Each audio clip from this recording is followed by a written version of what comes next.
आज आ गया question of continuity इंशाल्लाह डिस्कस करते हैं यहाँ पे। तो कंटिन्यूटी इक्वेशन आज हमारा टॉपिक है। कंटिन्यूटी इक्वेशन में बेसिकली हमें बताया गया जाएगा, जरा आज आप अपना तवज्जो से सुनना है, सीखना और समझना भी है, ठीक है। अब अक्सर आप लोगों ने नोट किया होगा कि बड़ी कॉमन सी एग्जांपल मैं आप लोगों को देता हूँ। आप लोग को जो पानी वाला पाइप एग्जांपल है, मैं आपके सामने पहले नंबर रखता हूँ। पानी वाला पाइप है, आप उससे पानी निकाल रहे हो, रबर वाला जो पाइप आपने उसके क्रॉस सेक्शन एरिया उसका जो क्रॉस सेक्शन एरिया मेरा आज बंद कर दे 2 मिनट बस। जैसे आप क्या करते हैं कि आप ये क्रॉस सेक्शन एरिया है ना पाइप का, इस तरह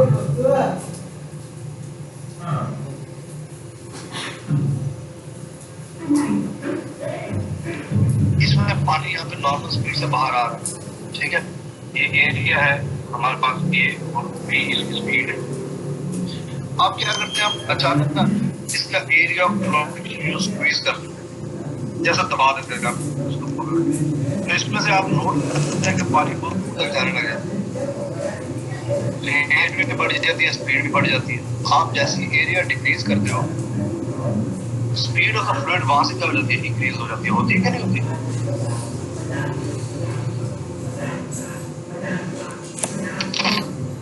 यस सर, होती है। इसी तरह कभी आपने वो सुई गैस वाला जो पाइप होता है, उसमें से जब आपके पास एक हवा बाहर निकल रही होती है, सिंपल उसमें स्पीड से आ रही होती है, नॉर्मल स्पीड से, आप उसको हाफ कवर कर ले, आपने नोट किया होगा हवा बहुत स्पीड से बाहर निकलने लग जाती है। ऐसा कभी नोट किया?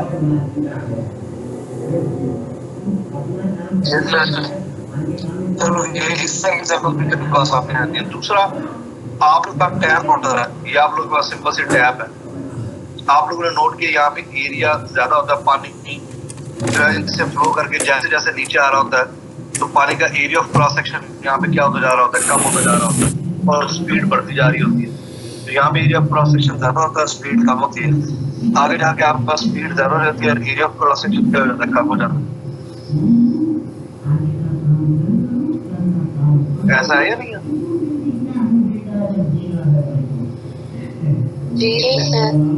अच्छा, इसके बाद आप लोग ये बोतल शोतल पीते हैं, जो कोक स्प्राइट या इस तरह की जो बोतल होती है, आप लोग नोट करते होंगे कि जैसे ही आप ये बोतल में से पानी पी रहे होते हैं, तो यहाँ पे जो नीचे जो पानी है उसकी स्पीड आपको कम नजर आ रही है और एंड पे इसकी स्पीड काफी ज्यादा हुई होती है।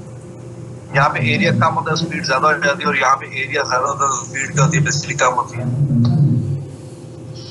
ऐसा भी नोट किया?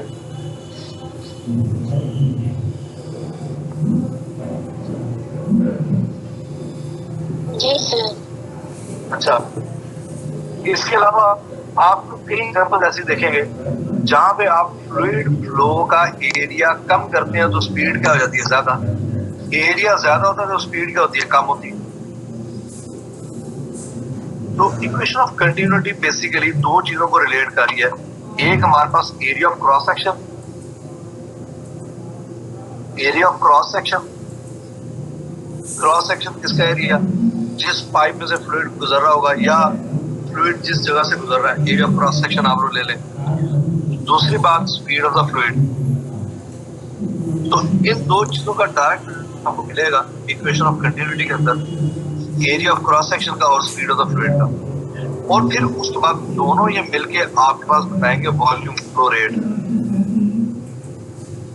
अब ये वॉल्यूम फ्लो रेट हमें कैसे पता लगेगा? वॉल्यूम फ्लो रेट बेसिकली है क्या? देखो, force exerted by the water on the wall में हम लोगों ने मास फ्लो रेट पढ़ा था, rate of flow mass with respect to time, जो फ्लूइड फ्लो कर रहा था पानी। याद आया आप लोगों को मास फ्लो रेट? जैसे वॉल्यूम फ्लो रेट में क्या हो जाएगा, rate of flow volume with respect to time. ये हमारा बन जाएगा वॉल्यूम फ्लो रेट। क्या बन जाएगा? Volume flow rate. अभी तो गए नहीं है सारे, ठहर ठहर करते हैं यार, क्या चक्कर।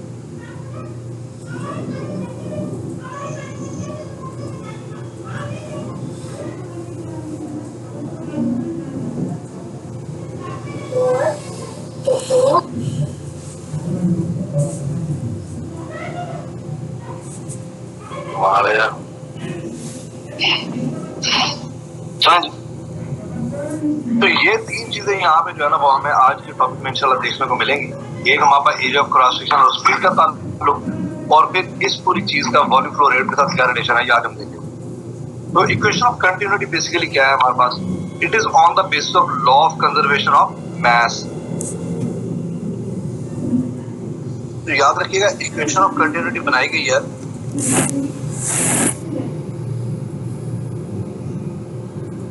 On the basis of law of conservation of mass. अब यहाँ पे देखेंगे कि इसमें हम लोगों ने एक्सप्लेनेशन जो है ना वो यहीं से स्टार्ट करी है, जैसे बुक में जैसे एज इट इज यहाँ से दी हुई। ठीक है, इसकी एक्सप्लेनेशन पे चलेंगे, उसके बाद हम लोग यहाँ पे इसकी डेफिनेशन को देखेंगे, इसको ड्राइव करेंगे बेसिकली। तो सबसे पहले वो कहता है कि आप कंसीडर करें एक फ्लूइड जो फ्लो कर रहा है through a pipe of non uniform size. इसका मतलब area cross section is not same. The particles of fluid move along the streamlines in a steady state flow। तो ये दूसरी कंडीशन है स्टेडी स्टेट फ्लो की। पहले उसने यहाँ पे क्या बात बताई है, नॉन यूनिफॉर्म है, और जो है ना वो स्ट्रीमलाइन यहाँ पे बनती है। अच्छा, अब इससे आगे बात लेके चलते हैं। तो वो कहता है स्मॉल टाइम डेल्टा टी में अब आप यहाँ पे जो पाइप कंसीडर किया जा रहा है इसको समझिएगा अच्छे तरीके से। आप डालेंगे मैं यहाँ पे टाइम ट्रैक करना नहीं जा रहा, हम लोग आगे जो काम करते हैं। तो ये इस तरह का एक पाइप है जिसका निचले एंड पे एरिया ऑफ क्रॉस सेक्शन था और ऊपर वाले एंड पे इसका एरिया ऑफ क्रॉस सेक्शन वो क्या है, सेल्फ। ठीक है, अब इसमें से जब हमारा फ्लूइड का फ्लो हो रहा है, फ्लूइड पानी लिया गया यहाँ पे, ठीक है, सिंपल आप लोगों ने लिक्विड लिया हुआ यहाँ पे फ्लूइड को, फिर उसमें से फ्लो कर रहा है। अब ना लोअर एंड में से एक टाइम लिया जाता है, खास टाइम डेल्टा टी। ठीक है, ऊपर भी यही टाइम ऑब्जर्व करना है, टाइम नहीं चेंज कर रहा हूँ। वो कहता है टाइम डेल्टा टी में ना फ्लूइड लोअर एंड पे जो डिस्टेंस कवर करता है वो वापस डिस्टेंस कवर किया है लोअर एंड पे इस डेल्टा एक्स मान। यहाँ पे इसकी speed at the lower and इसको v1 आ गया, और एरिया ऑफ क्रॉस सेक्शन जो है वो यहाँ पे कितना दिया गया v1। अच्छा, अब इसी दौरान में ये डिस्प्लेसमेंट आ गया यहाँ से। इसी दौरान में आप डिस्प्लेसमेंट देखिए जो अपर एंड में फ्लूइड ने कवर किया टाइम डेल्टा टी के अंदर कितना सा होगा, ये आपने टाइम फिक्स कर लेना, इस टाइम में देखना है। यहाँ पे डिस्प्लेसमेंट जो कवर हुआ है वो डेल्टा एक्स 2 हुआ है, एरिया ऑफ क्रॉस सेक्शन यहाँ पे 8 हुआ है, और स्पीड ऑफ द फ्लूइड जो है वो यहाँ पे वापस करना है।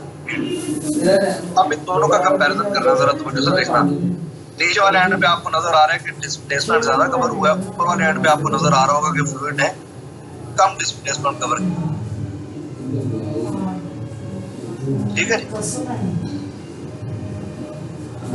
तो हम यहाँ पे बात स्टार्ट करते हैं। यहाँ पे वो कहता है in a small time delta t, time same है, fluid at the lower end of the tube moves along a distance delta x1 with a velocity v1 if a1 अब वो कह रहा है एरिया ऑफ क्रॉस सेक्शन है, then the mass of the fluid contained in the shaded region is। अब यहाँ पे mass कैसे, तो यहाँ पे सबसे पहले आप लोग यहाँ पे फाइंड आउट करने हैं mass of the fluid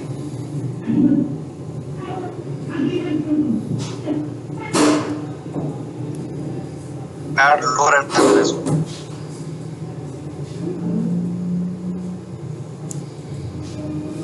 तो ये मैथ कौन सा वो जो मूव किया है एट द लोअर एंड, आप लोग निकालेंगे कैसे इसकी वैल्यू जरा तवज्जो फरमाइएगा। आप कहते हैं density is equal to mass per unit volume. तो बेटा यहाँ पे मास जो है तो किस बराबर हो जाएगा, mass become equal to density into volume. Density of the fluid यहाँ पे उसने रो बन रखा है फिलहाल इसको। अब वॉल्यूम ऑफ एक्स जितना होता है area of cross section multiply by length delta x1।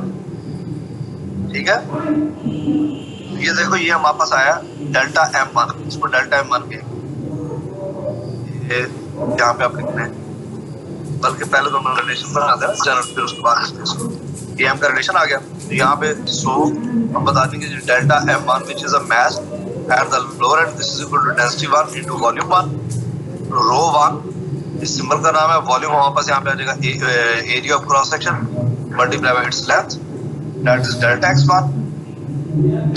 ये हमारे पास यहाँ पे लोअर एंड पे इसके वॉल्यूम फ्लो किया। अब इसमें देखो मजीद हम लोग क्या कहते हैं, s जो है इनटू d के बराबर होता है, so delta x1 is equal to v1 into delta d। इसी क्वेश्चन हम फील्ड है, तो यहाँ पे हम बताएंगे जी डेल्टा m1 बेटा किस बराबर हो जाएगा, रो 1, पहले ये वॉल्यूम था, दिस वाज कैपिटल V और ये वॉल्यूम था, रो 1 A1 और डेल्टा x1 की जगह पे क्या आ जाएगा,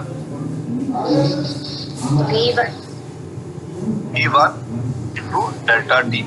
So this is the final value of the mass which flows at the lower end with the speed v1 in time delta t. ये mass of the fluid है जो lower end पे उसके flow किया। अच्छा, अब हम क्या बताएंगे जी, mass of the fluid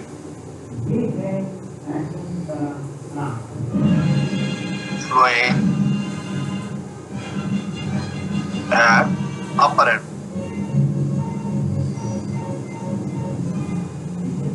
ऊपर वाले एंड में मास ऑफ फ्लूइड कितना फ्लो करता है ये अभी हम लोग यहाँ पे बता देंगे। तो आप सिमिलरली करके भी कर सकते हैं जैसे बुक वाले ने किया है, लेकिन आप यहाँ पे अगेन लेके चलेंगे बाद delta m1 is delta m2 आ जाएगा यहाँ पे, this will be rho 2 into volume 2, again यहाँ पे रो 2 a2 इनटू डेल्टा x2, ठीक है। उसके बाद आप यहाँ पे वैल्यू रिप्लेस करेंगे तो delta m2 is equal to rho 2 into A2 और डेल्टा x की जगह पे V2 इंटू डेल्टा D आ जाएगा। तो ये आप लोग के पास डेल्टा M2 आ जाएगा। अब आप यहाँ पे नेक्स्ट सेटिंग डाल देंगे लॉ ऑफ कंजर्वेशन ऑफ मास।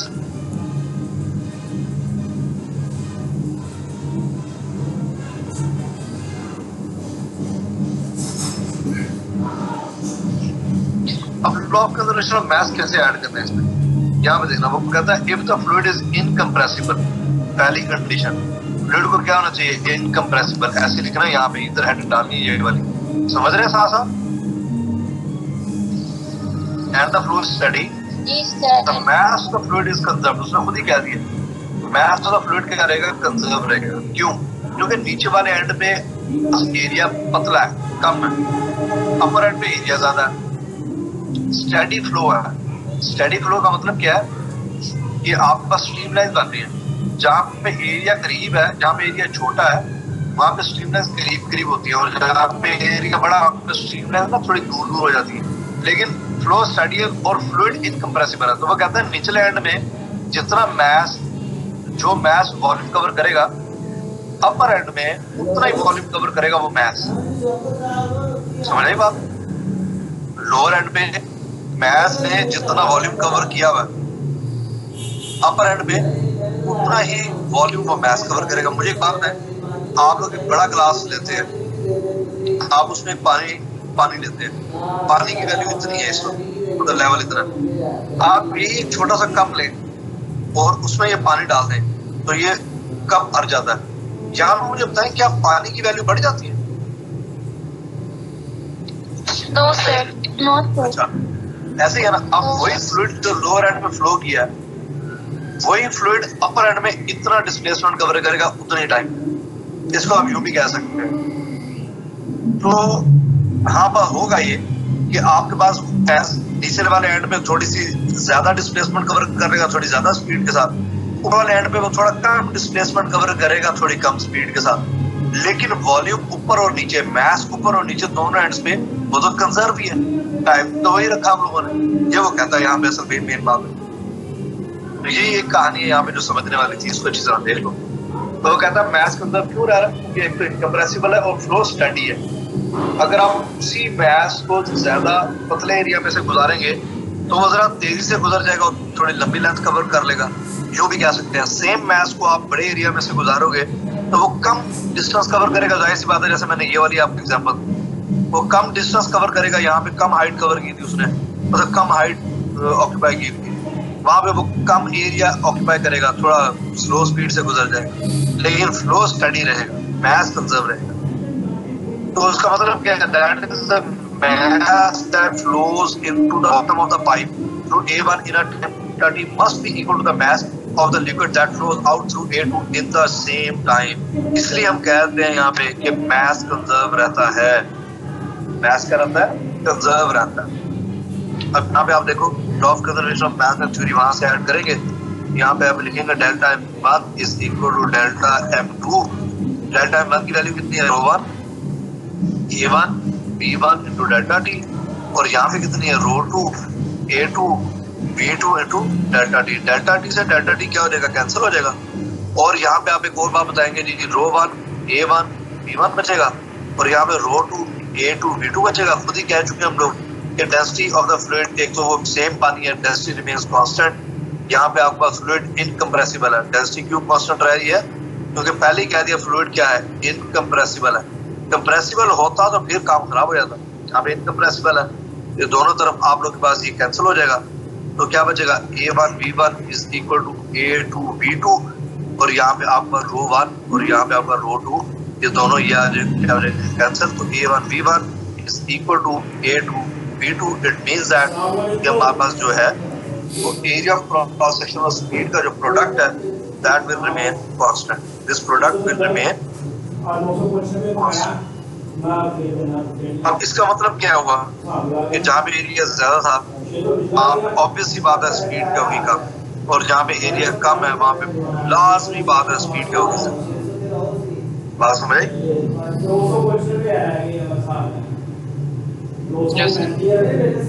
यही इक्वेशन ऑफ कंटिन्यूटी है। Law of conservation of mass कैसे अप्लाई हुआ, एक दफा इसको आप देख लें अच्छे तरीके से, बुक से इसको देख लें एक बार, कैसे हमने law of conservation of mass apply किया। पहले तो हमने mass at the lower end और mass at the upper end की वैल्यूज फाइंड आउट की। उसके बाद यहाँ पे हमने क्यों कहा कि law of conservation of mass apply हो सकता है, वो आप लोग देखें। फ्लो स्टडी है, इनकम्प्रेसिबल फ्लूइड है। हमने कहा जी फ्लूइड जितना बॉटम पे आपके पास टाइम, जितने टाइम में फ्लूइड बॉटम में जो मास मूव करेगा, same mass of the fluid must move out of the pipe eight the upper and. ये हम बात करके यहाँ पे क्या करके यहाँ पे लॉ ऑफ कंजर्वेशन ऑफ मास लग रहा है, और लॉ ऑफ कंजर्वेशन ऑफ मास जब अप्लाई किया तो उसका रिजल्ट हमारे सामने आ गया। A1 B1 is equal to A2 B2 and that is equal to a constant।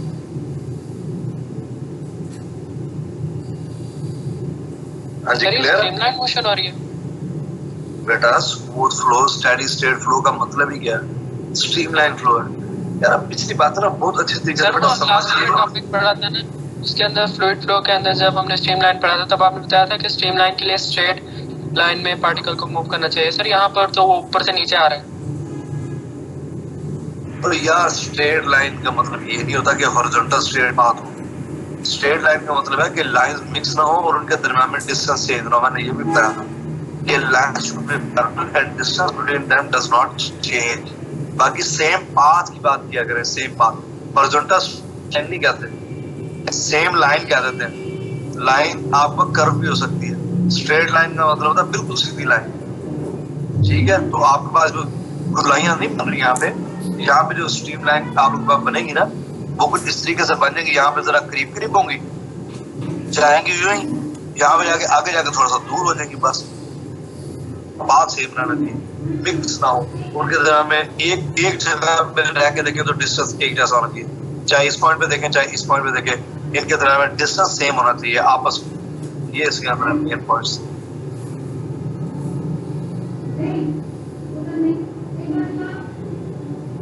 बात समझ आ गई?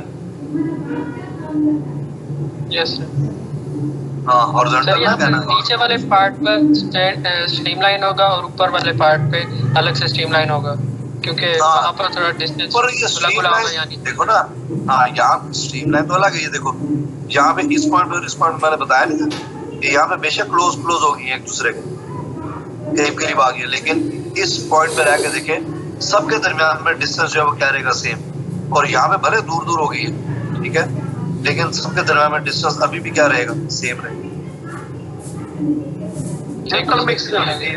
निशानी ये है। और दूसरा ये कि आपका इनके दरमियान में डिस्टेंस भी चेंज ना हो। एक पॉइंट पे रहते हुए देखें तो डिस्टेंस सेम आना चाहिए। यहाँ पे देखो इधर कुछ और डिस्टेंस आ रहा है, यहाँ पे कुछ और डिस्टेंस आ रहा है, एक ही जगह पे आप रह के देख रहे हो, यहाँ कुछ और है, यहाँ कुछ और है, यहाँ कुछ और। अच्छा ये बात क्लियर हुई अभी तक? बताइए। Yes sir. रीड करना करती है, पर देखने इसको अच्छे नहीं करना।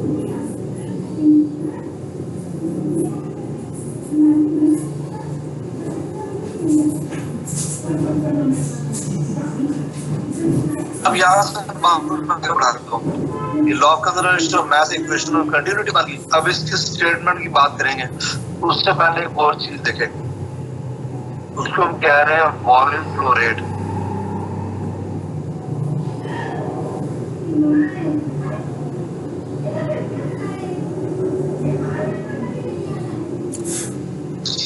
तो कहता क्या बुक वाला हमारे पास, कहता है यार आप देखें जरा कि एरिया मल्टीप्लाई बाय स्पीड किया जाएगा, एरिया का यूनिट है मीटर स्क्वायर और स्पीड का यूनिट है मीटर पर सेकंड, तो ये क्या बनता है? मीटर क्यूब पर सेकंड। क्या बनता है? मीटर क्यूब पर सेकंड। और ये आपके पास a इंटू वी जो है ये मीटर क्यूब पर सेकंड बन रहा है। अब अगर आप मीटर का यूनिट देखेंगे मीटर क्यूब का, तो मीटर क्यूब जो है वो रिप्रेजेंट कर रहा है किसको? वॉल्यूम को। ये किसको रिप्रेजेंट कर रहा है? वॉल्यूम को। और ये सेकंड किसका यूनिट है? टाइम का, तो ये रिप्रेजेंट कर रहा है यहाँ पे टाइम को। ठीक है, तो ये बेसिकली आपके पास क्या बन जाता है यहाँ पे? Volume over time. तो ये बन जाता है volume flow rate, rate of flow of volume with respect to time. तो ये क्या बन जाता है? Volume flow rate. और यही वो कांस्टेंट है जिसके a इंटू वी बराबर है। तो जिसका मतलब हम क्या कहते हैं कि a इंटू वी का जो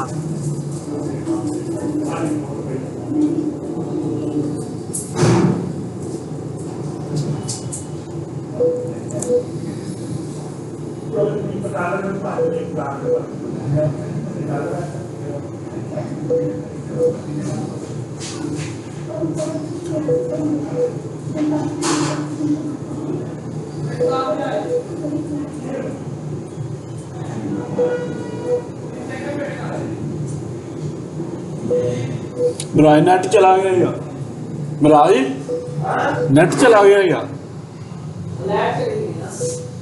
लाइट चली गई और नेट भी चला गया। चल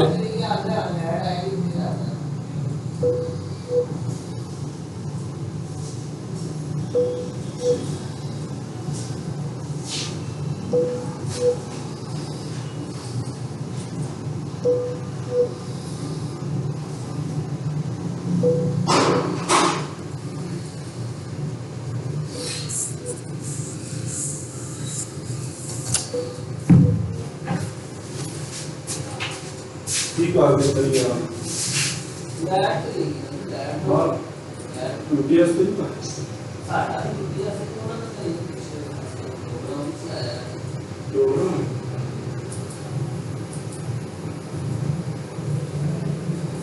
प्रोग्राम ज्यादा नहीं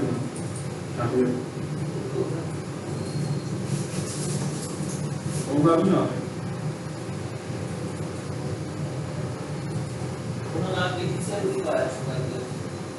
अच्छा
नहीं है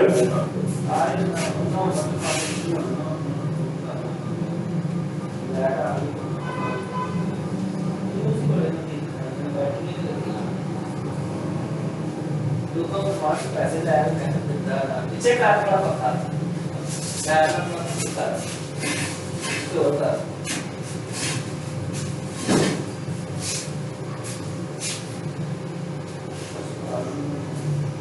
ग्राउंड संबंधी बंदा लोग नीचे नहीं है ना हाथ में आपने करना होता है बात किया अंदर नहीं जाओ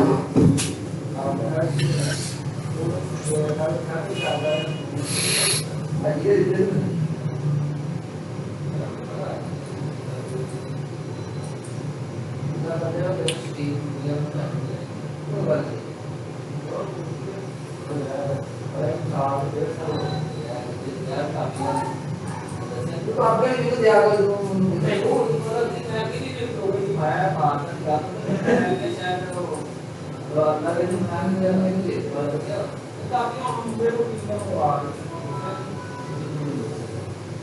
तो ऑर्डर की थी ऑर्डर तो क्या है काफी मैं तो लोग के टैग कार्य पर जाकर से करो का कोई नहीं कॉन्टेक्ट करनी आते कॉन्टेक्ट कोई और तो समझ के काम की होना ताकि ओके में जा सकता है वो जो काम करता है वो दे मार के ना तो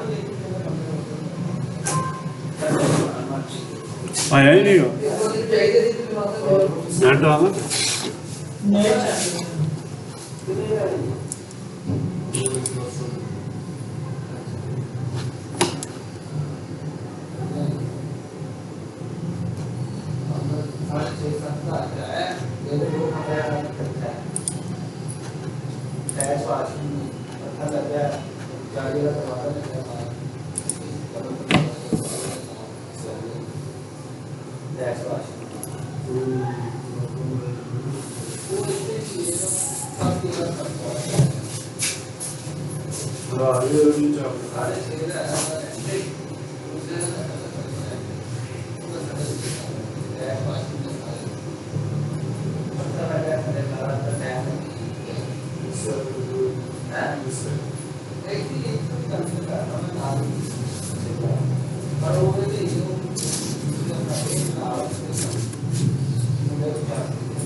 हाँ जी बेटा क्लियर हुई मामले क्लियर हो बात यार आज इस तरह काम नहीं चले जाते हैं रोज छुट्टियों पे अजीब काम चलो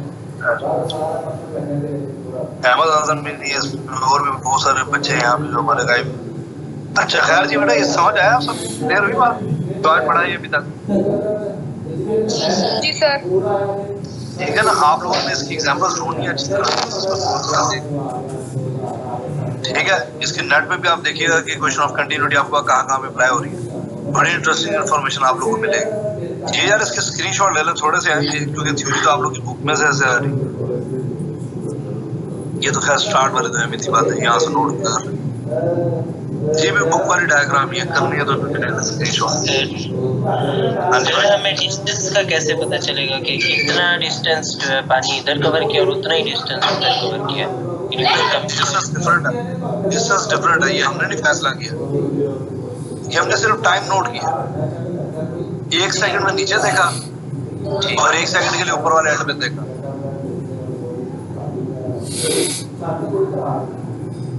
एक ही मैच भेज के देख लो यहाँ से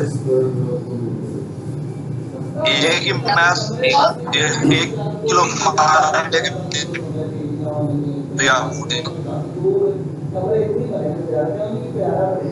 ये भी स्क्रीनशॉट ले लें जी, ये जिन्होंने लेना ये थोड़ा सा ऐड कर रहे हैं हेडिंग में।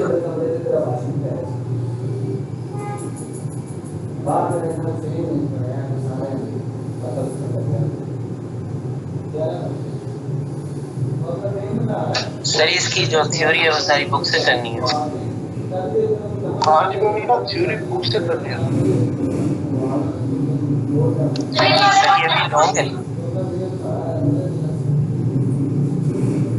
बहुत अच्छा लॉन्ग क्वेश्चन होगी। स्क्रीनशॉट ये अगला नहीं जी।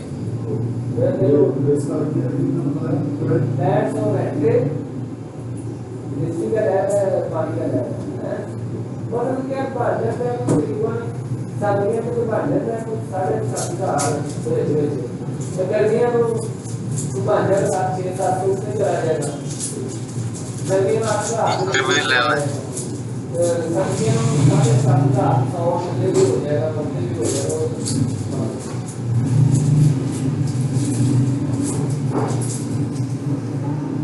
सर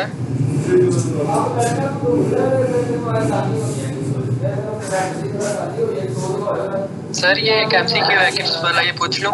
इसी टॉपिक का है जी। सर, ये किड्स का एमसीक्यू है, इसी टॉपिक का है, पूछ लूं?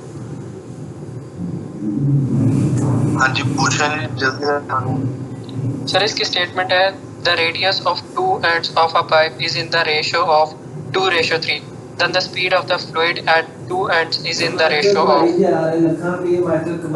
लगता है ये सवाल लग रहा है। आपने वो भेजे इसका स्क्रीनशॉट भेजा, ऐसा मजा ही नहीं आता सवाल देखने का। तो पिक्चर लेके यहाँ सेंड कर दो ना टीम पे, मैं भी जवाब दे नेट ही यार तेरा। ठीक है सर, मैं अभी 5 मिनट तक भेज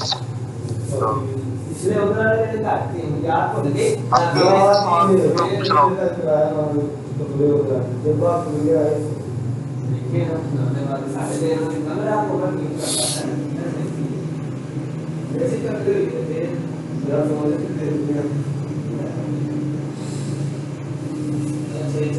आज टॉपिक छूट बेसिकली ना आगे मैं पढ़ाना नहीं चाह रहा, उसकी वजह पता है कि आगे जितना भी काम है वो सारा तो नॉलेज इक्वेशन है उनका।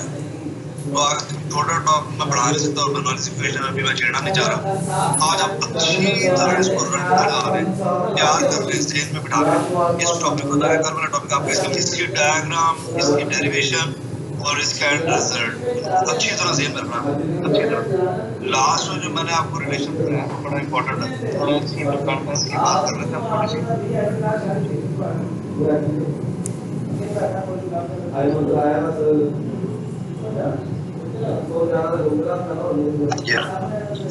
तो लास्ट में जो रिलेशन है ना वॉल्यूम फ्लो रेट वाला, इसकी डिपेंडेंस देख लो। डिपेंडेंस यहाँ पे क्या बनेगी कि आपका वॉल्यूम फ्लो रेट रहना कांस्टेंट है, ठीक है। तो एक बार यहाँ पे समझ आती है कि A is equal to constant over speed. ये कांस्टेंट है तो area of cross section is inversely proportional to the speed. जहाँ पे वेलोसिटी ज्यादा होगी या यूं आप कहेंगे V is inversely proportional to area of cross section, ज्यादा बेहतर होगा क्योंकि हम V की डिपेंडेंस शो करवा देते हैं एरिया पे। तो V is equal to constant over area. अक्सर एमसीक्यू में धोखा दिया जाता है बच्चों को, क्या है ये हो गया वो हो गया, रहता अंदर से कांस्टेंट ही। तो V speed is inversely proportional to the area of cross section, ठीक है। ये अच्छी तरह देख बस यही मेन इसमें ठीक है जी। आप बेटा इसको तैयार करें, कल के लेक्चर में इंशाल्लाह आपसे होती है मुलाकात। तब तक भी अपना ख्याल रखिएगा, ठीक है जी। अल्लाह हाफिज़। अल्लाह हाफिज़। अल्लाह अल्लाह हाफिज़ हाफिज़ सर।